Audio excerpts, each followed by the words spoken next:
Nadie vino al cumpleaños de mi hija. Ni una sola persona.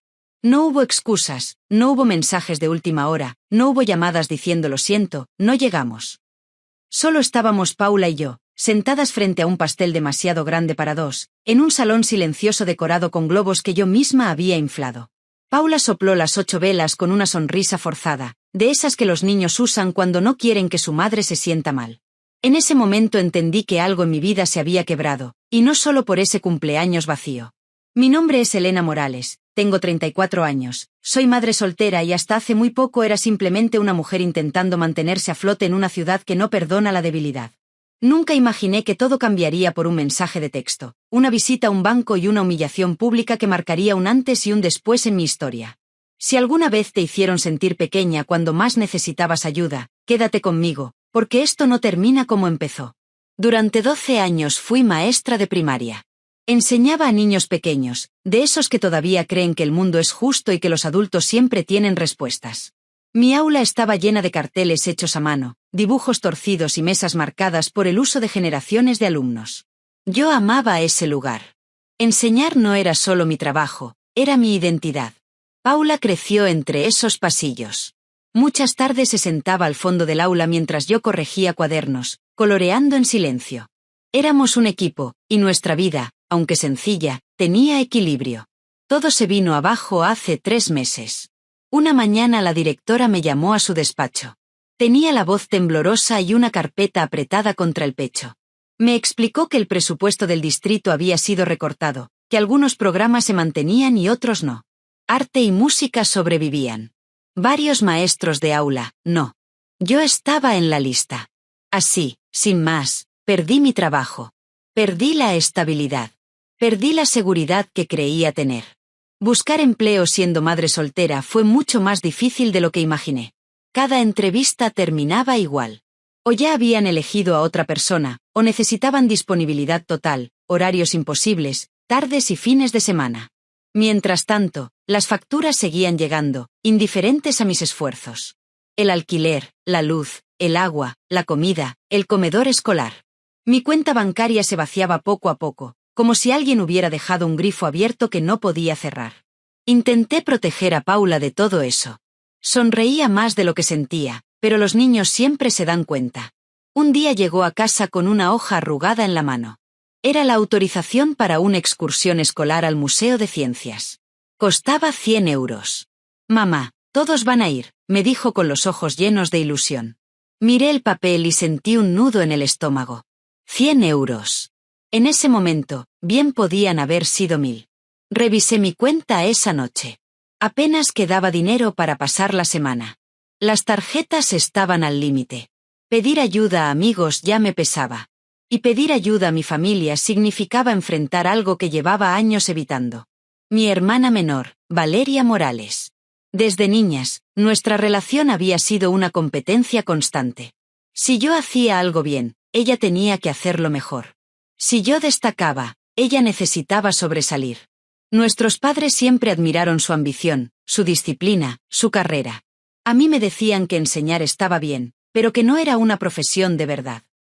Valeria estudió finanzas, escaló rápido y a los 32 años ya era gerente de una sucursal bancaria importante. Trajes caros, oficina de cristal, clientes influyentes. Un mundo completamente distinto al mío. Hacía meses que no hablábamos. La última vez, en una reunión familiar, hizo un comentario sobre la ropa de segunda mano de Paula. Sonrió al decirlo, como si fuera una broma inofensiva. Esa noche casi no dormí. Pensé en Paula, en su ilusión, en lo injusto que sería decirle que no. Al final me convencí. Solo necesitaba 100 euros. No era caridad. Era un préstamo entre hermanas. Llamé a Valeria. No respondió. Dejé un mensaje. Luego le envié un texto diciendo que pasaría por su banco al día siguiente. No contestó. Aún así, fui. El banco donde trabajaba Valeria parecía otro mundo. Mármol brillante, techos altos, un silencio elegante que imponía respeto. Me sentí fuera de lugar nada más entrar, pero me esforcé. Me puse mi mejor vestido, el que usaba para entrevistas. Me recogí el pelo. Quería verme digna, fuerte.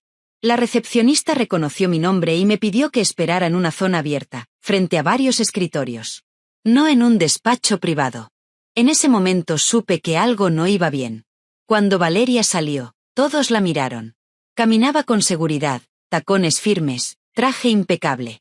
«Vaya, Elena, qué sorpresa», dijo en voz alta. No me abrazó. No bajó la voz. Me senté frente a su escritorio, consciente de todas las miradas. Le pedí hablar en privado. Se negó. Le expliqué lo de la excursión de Paula con cuidado, tragándome el orgullo. Valeria arqueó una ceja. «Has venido a mi banco a pedirme dinero», dijo sin bajar el tono. Sentí como me ardían las mejillas. «Son solo 100 euros», susurré. Ella sonrió, pero no era una sonrisa amable. «Aquí no atendemos a mendigos», dijo. El silencio fue absoluto. Cada palabra me golpeó con violencia.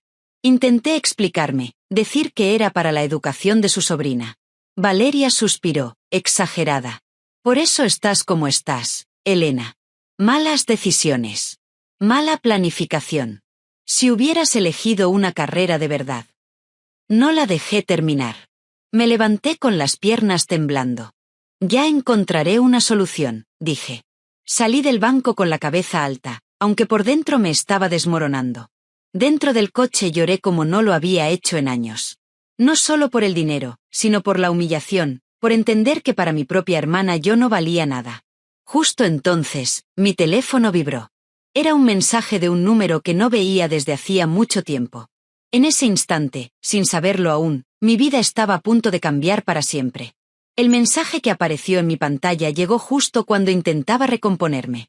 Mis manos aún temblaban por lo ocurrido en el banco, mis ojos ardían por las lágrimas que había contenido demasiado tiempo. El nombre que vi no lo reconocí de inmediato, pero algo en mí se tensó. Era Clara Núñez, una antigua compañera de universidad.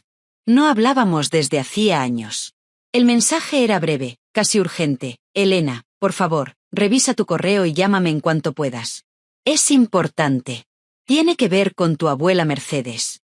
Mi abuela Mercedes había fallecido 2 años atrás. Siempre había sido una mujer discreta, de voz suave, de esas personas que observan más de lo que hablan. Vivía en una casa pequeña, vestía con sencillez y nunca presumía de nada. Abrí el correo con el corazón acelerado y encontré un mensaje con un asunto que me dejó sin aliento. Fideicomiso Mercedes Morales, notificación oficial. Lo abrí convencida de que debía tratarse de un error. Lo que leí a continuación hizo que el mundo se detuviera por completo. El correo hablaba de un fideicomiso creado en los años 90, de inversiones a largo plazo, de participaciones tecnológicas, de activos gestionados con extrema discreción. Y, en medio de todo ese lenguaje legal, una frase clara como un golpe de realidad: única beneficiaria, Elena Morales. Volví a leerlo. 2 veces. 3 veces. No podía ser cierto. Mi abuela Mercedes, la misma que remendaba su ropa y apagaba las luces para ahorrar, no podía haber acumulado semejante fortuna. Llamé a Clara con el corazón en la garganta. Contestó de inmediato. Su voz sonaba profesional, pero también cercana. Me explicó que había trabajado durante años gestionando patrimonios familiares complejos y que mi abuela había sido una clienta extremadamente cuidadosa. Invirtió temprano en empresas que nadie creía importantes, reinvirtió dividendos, nunca vendió, nunca habló de ello. Vivió igual toda su vida. «Elena», me dijo, «tu abuela dejó instrucciones muy claras. Sabía exactamente lo que hacía». Me senté en el coche, incapaz de arrancar. Todo mi cuerpo estaba en shock. Pensé en mi abuela, en cómo siempre me defendía en silencio cuando mis padres comparaban, en cómo me miraba con orgullo cuando hablaba de mis alumnos, en las tarjetas con billetes pequeños que me enviaba por si acaso. Clara me explicó que debía reunirme con ella para firmar documentos y recibir la carta personal que mi abuela había dejado para mí. 2 horas después estaba en su oficina. Todo era elegante, sobrio, profesional. Me sentía fuera de lugar, pero Clara me trató con un respeto absoluto desde el primer momento.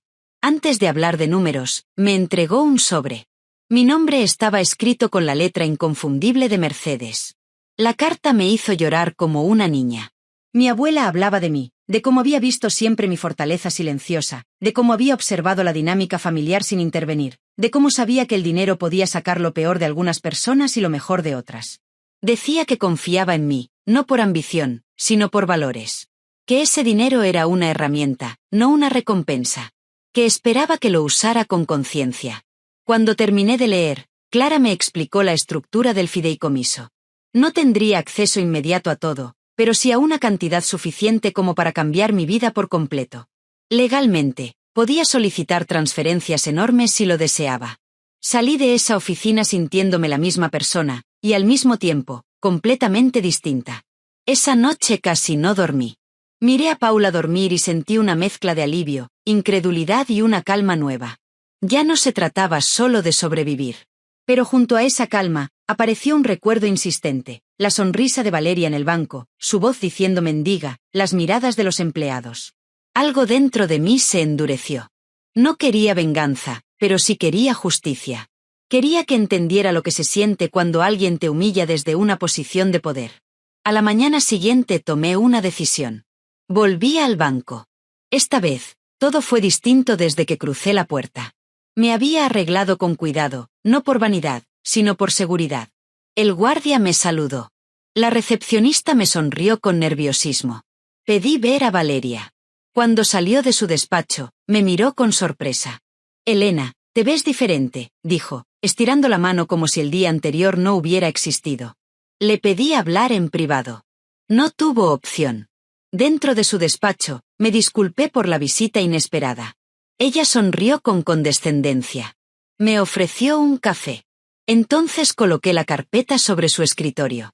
Vi cómo su expresión cambiaba a medida que leía. Primero confusión. Luego incredulidad. Luego miedo. Esto no puede ser real, murmuró. Le expliqué, con calma absoluta, que era la beneficiaria del fideicomiso de nuestra abuela Mercedes. Que todo estaba en regla. Que los documentos eran oficiales. Valeria tragó saliva. Intentó recomponerse. ¿Y en qué puedo ayudarte?, preguntó con una voz que ya no sonaba tan segura. Quiero hacer un retiro, respondí. Una cantidad considerable. Ella asintió, recuperando su tono profesional. ¿Cuánto? La miré a los ojos. Quiero retirar una suma que su oficina no pueda ignorar. Lo que ocurrió después fue un caos silencioso. Valeria llamó a superiores. Llegaron directivos. Seguridad reforzada. El banco prácticamente se paralizó. Yo me senté, tranquila, observando cómo el lugar que el día anterior me había hecho sentir invisible ahora se movía alrededor de mí. Valeria evitaba mirarme. Su poder se había evaporado. Finalmente, un alto directivo me pidió reunirme para hablar de la operación. Fue entonces cuando expliqué el motivo real de mi visita. Hablé de la humillación. Del trato indigno. De la falta de humanidad. No grité. No acusé. Solo relaté hechos. El silencio fue pesado. Las consecuencias no tardaron en llegar. Valeria recibió una amonestación formal. Fue retirada temporalmente de su cargo de atención directa al cliente y obligada a pasar por un programa de ética profesional. Cuando nos quedamos solas, por primera vez bajó la mirada. Lo siento, dijo. No fue una disculpa perfecta. No fue inmediata. Pero fue real. Me confesó que siempre había sentido que debía demostrar su valor, que ayudarme la hacía sentirse débil. Yo la escuché. No la justifiqué, pero entendí de dónde venía su dureza. Salí de ese banco sin retirar ni un euro, pero con algo mucho más importante, la certeza de que ya no era invisible para nadie, ni siquiera para mí misma. Esa tarde volví a casa y abracé a Paula con una fuerza nueva. Le dije que iría a la excursión. Y a muchas más.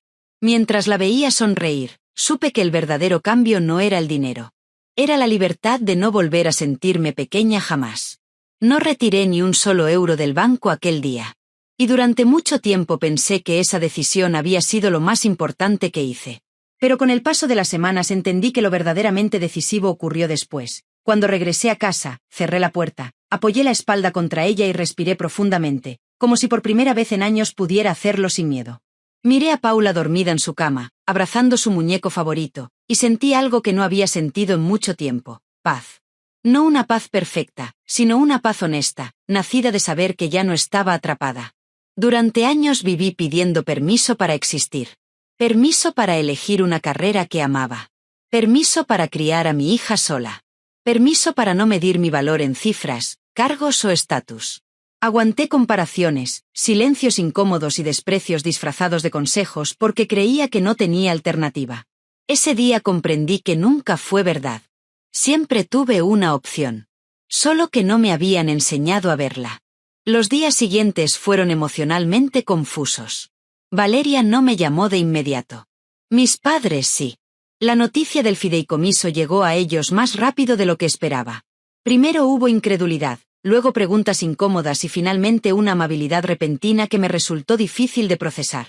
Mi madre dijo que siempre había sabido que yo era especial, que quizá no lo había demostrado bien. Mi padre habló de lo orgulloso que estaba de mi fortaleza. Escuché sin interrumpir. No discutí ni reclamé. Ya no lo necesitaba. Comprendí que su validación, tardía y torpe, ya no definía nada en mí. Valeria tardó más. Cuando finalmente pidió verme, dudé.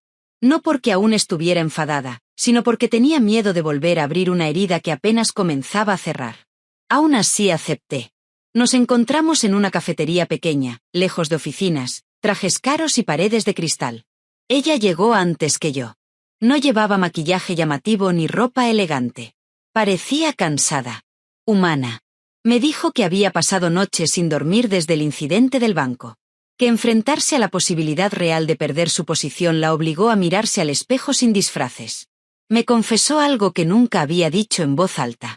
Que siempre había sentido que debía demostrar su valor, que si bajaba la guardia perdería todo, que ayudarme la hacía sentirse débil porque había construido su identidad sobre la idea de ser superior. Cuando te humillé, dijo con la voz baja, no fue porque tú fueras menos. Fue porque yo tenía miedo de serlo. No fue fácil escucharla. Tampoco fue fácil perdonarla. El perdón no llegó como un acto heroico ni inmediato. Llegó despacio, como una decisión consciente. No para justificar lo que hizo, sino para no permitir que ese dolor siguiera viviendo dentro de mí. Le dije la verdad. Que me había hecho sentir invisible. Que sus palabras me habían marcado. Que aún así, no quería seguir viviendo en una guerra silenciosa entre hermanas. Lloramos. Las dos. Por primera vez no competimos por quien sufría más. Con el tiempo, comencé a tomar decisiones sobre el dinero. Decisiones cuidadosas. No cambié mi vida de la noche a la mañana. No compré lujos innecesarios. Nos mudamos a una casa cómoda, sencilla, con un pequeño jardín donde Paula pudiera correr descalza. Aseguré su educación, no como un privilegio, sino como una herramienta. Quería que creciera sabiendo que tener recursos no la hacía mejor que nadie, solo más responsable de cómo los usaba. Paula no solo fue a la excursión al Museo de Ciencias. Entró en un programa educativo que le permitió explorar, preguntar, equivocarse y aprender sin miedo. Verla regresar a casa contando emocionada lo que había descubierto fue un recordatorio constante de por qué todo esto importaba. Yo también volví a enseñar, pero a mi manera. Fundé un pequeño centro educativo para niños que, como yo, habían aprendido demasiado pronto lo que era sentirse ignorados o subestimados. Cada aula, cada mesa, cada cuaderno tenía un propósito. Honrar la vocación que nunca debí cuestionar. Valeria también cambió. Aceptó su sanción profesional sin discutirla. Durante meses se mantuvo alejada de puestos de poder visible. Más tarde solicitó un traslado a un área del banco dedicada al desarrollo comunitario. Al principio dudé de sus intenciones. Pensé que quizás solo buscaba limpiar su imagen. Pero el tiempo me mostró coherencia. Ayudó a crear programas de educación financiera para familias que vivían al límite, personas que antes ella habría ignorado. No buscaba aplausos. Buscaba sentido. Nuestra relación no se transformó de la noche a la mañana, pero comenzó a sanar. Dejamos de medirnos. Empezamos a escucharnos. Un año después, inauguramos el centro educativo que llevaba el nombre de nuestra abuela Mercedes. Ella había sido el hilo invisible que sostuvo todo sin que lo supiéramos. En la inauguración estaban mis padres, Valeria, Paula y muchas familias. Miré alrededor y pensé en lo diferente que podría haber sido todo si hubiera elegido venganza. Podría haber usado el dinero para humillar, para cortar lazos, para demostrar poder. No lo hice. Elegí algo más difícil. Elegí transformar el dolor en algo útil. Elegí no repetir el ciclo. Hoy sé que el dinero cambia circunstancias, pero no construye dignidad. La dignidad nace cuando decides no permitir que nadie vuelva a hacerte sentir pequeña. Nace cuando entiendes que el poder real no está en dominar a otros, sino en levantarte sin aplastar a nadie en el camino. Durante años creí que debía demostrar mi valor. Hoy sé que nunca tuve que hacerlo. Si has llegado hasta aquí, quiero preguntarte algo. ¿Alguna vez tuviste poder sobre alguien que te había herido? ¿Qué hiciste con ese poder?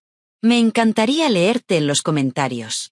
Si esta historia te tocó el corazón, dale like al vídeo, suscríbete al canal y compártelo con alguien que necesite escuchar que la verdadera riqueza no está en el dinero, sino en la forma en que nos tratamos unos a otros. Gracias por quedarte hasta el final. Nos vemos en la próxima historia.